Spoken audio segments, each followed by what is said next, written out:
নমস্কার বন্ধুরা, রত্নাস দুনিয়ায় আপনাদের স্বাগত।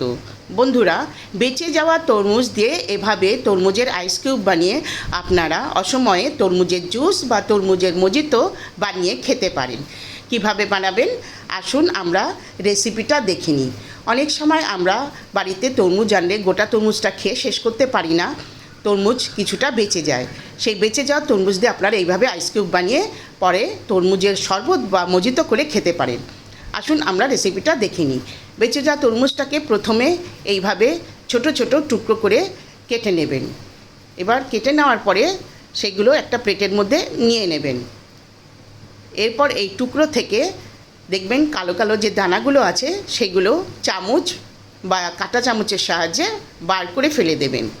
কারণ যখন আপনারা মিক্সি জারে এই তরমুজের টুকরোগুলো ব্লেন্ড করবেন তখন এই দানাগুলো পেস্ট হয়ে যাবে, তাতে কি হয় খেতে খুব খারাপ লাগে। এবার বন্ধুরা এই টুকরোগুলোকে আপনারা ব্লেন্ড করে নেবেন। দেখুন সব দানাগুলো আমি বার করে নিয়েছি।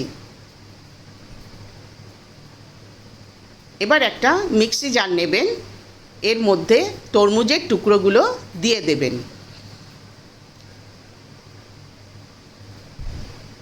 তরমুজের টুকরোগুলো দিয়ে এবার মিক্সি জারের মুখ আটকে এটাকে ব্লেন্ড করে নেবেন।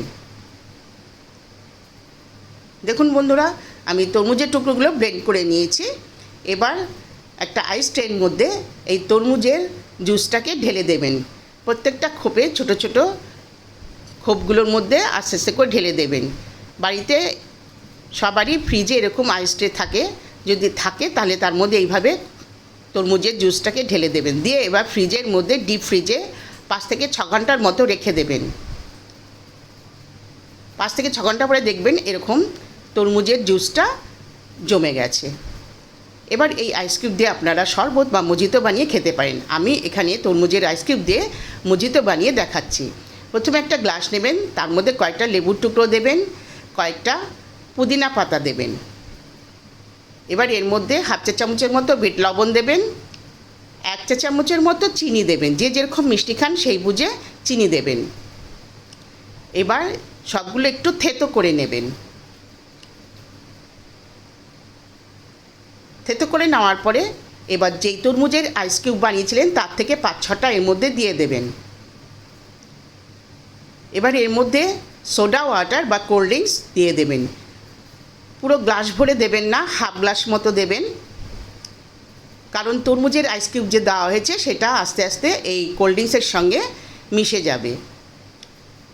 দেখুন বন্ধুরা, কোল্ড ড্রিঙ্কসের সঙ্গে তরমুজের আইস কিউবগুলো মিশে যাচ্ছে আর পরিমাণেও বেড়ে যাবে। এবার একটা চামচের সাহায্যে খুব ভালো করে নেড়ে দেবেন।